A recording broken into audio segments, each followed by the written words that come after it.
묵상하심으로 9월 11일 금요일 새벽 기도회를 시작하겠습니다.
오늘 우리에게 주시는 하나님의 말씀은 창세기 43장 1절에서 15절 말씀입니다.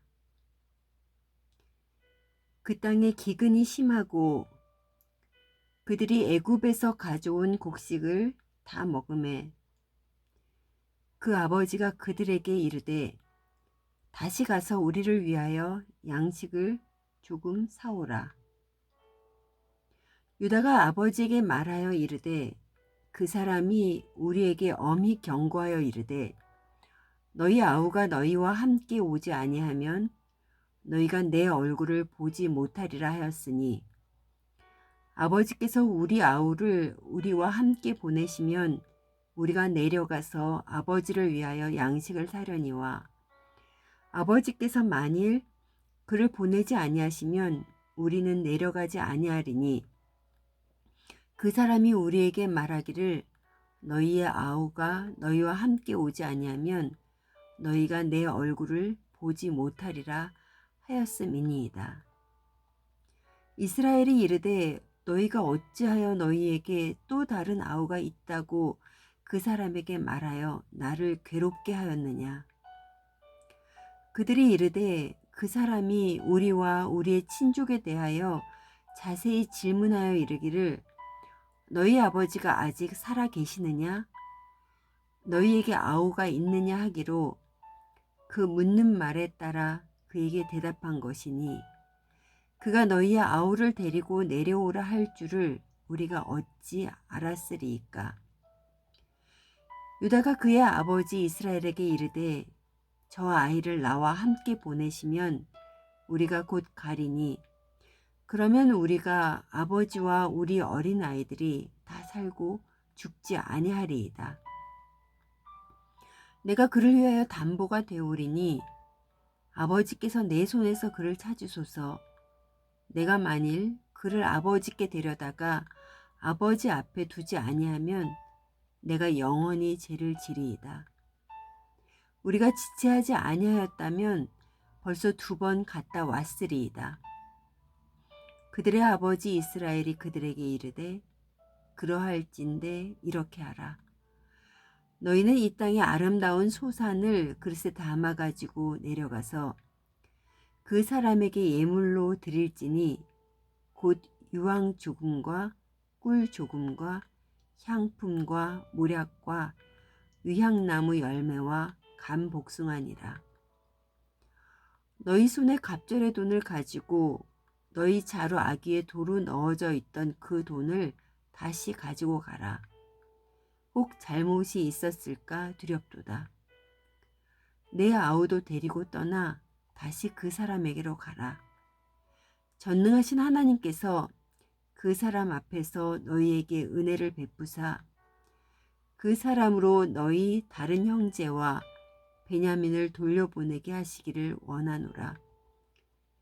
내가 자식을 잃게 되면 이르리로다. 그 형제들이 예물을 마련하고 갑절의 돈을 자기들의 손에 가지고 베냐민을 데리고 애굽에 내려가서 요셉 앞에 서니라.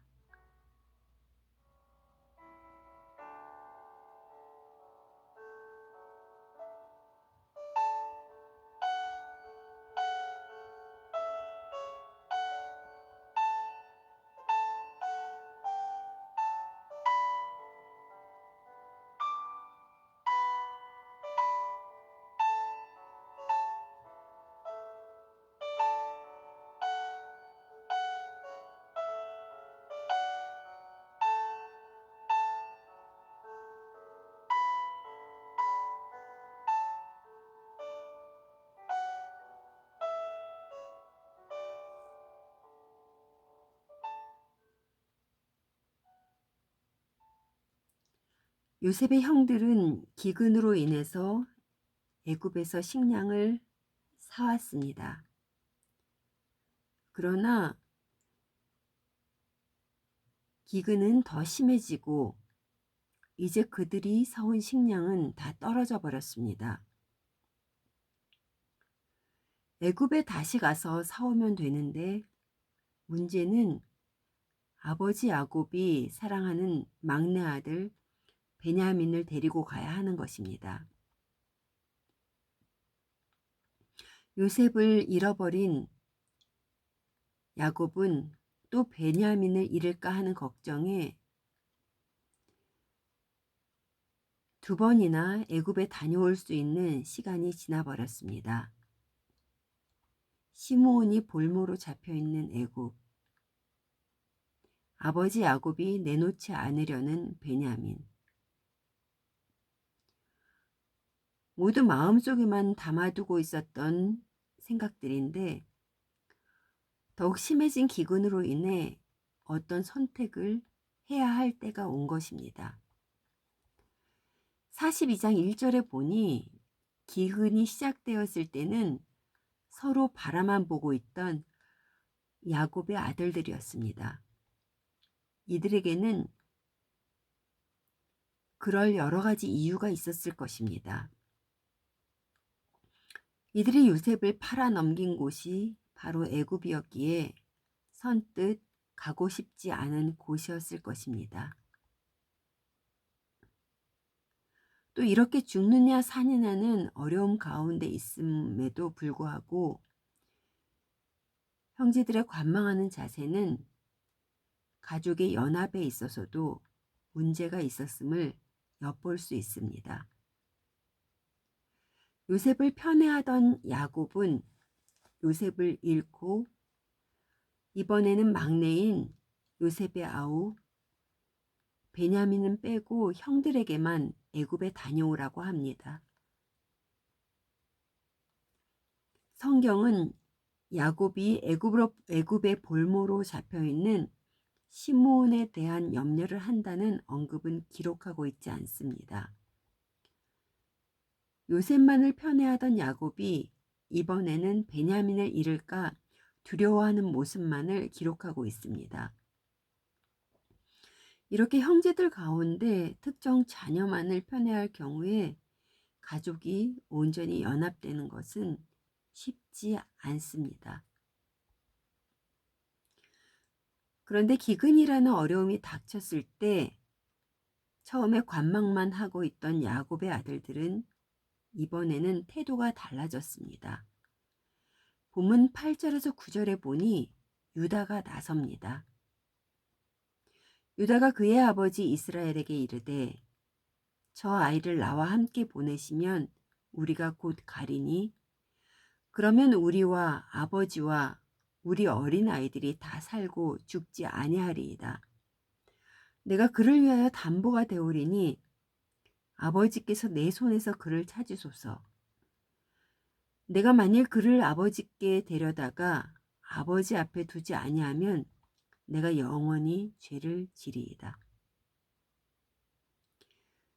아버지가 편애하는 베냐민을 데리고 가서라도 기근 속에서 꼭 살아나야겠다는 마음보다는 요셉을 떠나보내고 힘들어하던 아버지를 생각하는 마음을 엿볼 수 있습니다.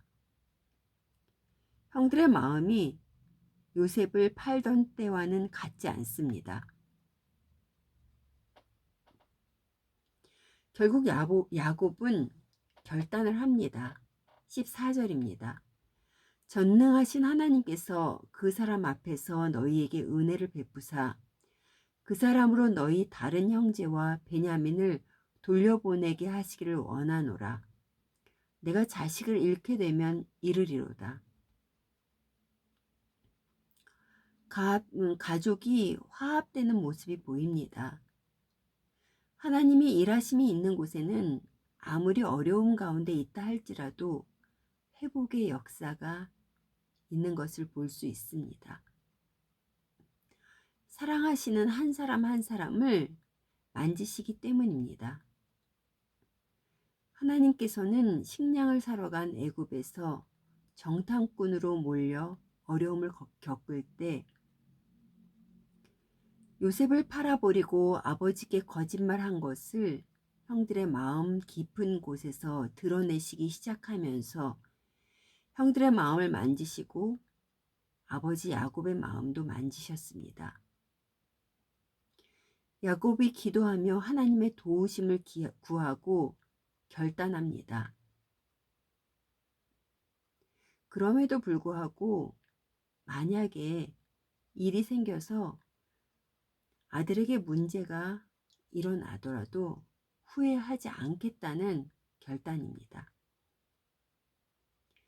이번에는 어느 한 명에게 치우치지 않고 진정으로 가족들을 위한 결단을 야곱이 했습니다. 하나님의 큰 그림은 이렇게 요셉을 준비시키시고 야곱과 형제들을 준비시키십니다. 하나님의 일하심이 놀랍지 않습니까? 이것은 단지 요셉의 이야기뿐만 아니라 바로 우리들의 이야기이기도 합니다. 하나님께서는 우리에게 일어나는 여러 가지 문제 속에서 우리를 준비시키시고 인도해 가십니다.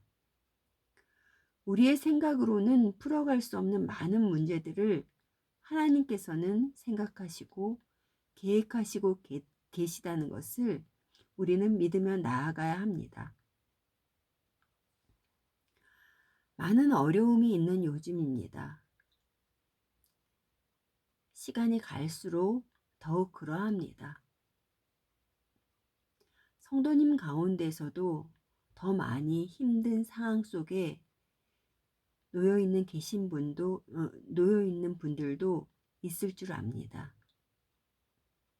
그럴 때일수록 더욱 믿음을 잃지 말고 하나님의 일하심을 믿으며 하나님의 계획 속에서 나의 이야기를 풀어가실 그 하나님을 바라보며 나아가시는 하루 되시기를 간절히 소원합니다.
없이 걸